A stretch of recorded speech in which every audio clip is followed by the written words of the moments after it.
Today we're talking about scalping with options. This is also going to be a market review on what I did today. PayPal came out with some pretty bad news, and what I was looking to do was just take very, very small, punchy, sizable shots at the downwards momentum on PayPal. So you can actually see right through here, the first thing out of the gate, price action pulls back and it puts in this 136 low. It immediately rallies and then gives me this beautiful candle that indicates the short move is coming, and immediately when that intraday low that was put in on this 2-minute candle breaks, I was shorting this market and I was just looking for very, very, very small gains on size.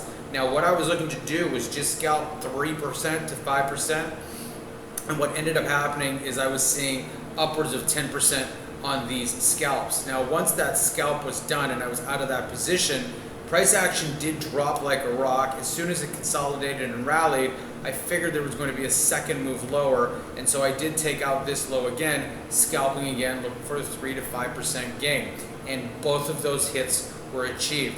In total, I hit PayPal 3 times, and I also shorted SQ, and this was also a scalp, and it was a very, very short scalp. And what I was looking for was this support level to roll over and break down. Now 115 over 114.69 are levels that are produced from a later date, and I was looking to trade into that range and below, and again with this had a nice little scalp. So in short, scalping is going into a position very, very quickly and trying to achieve multiple small percentage gains that all compile.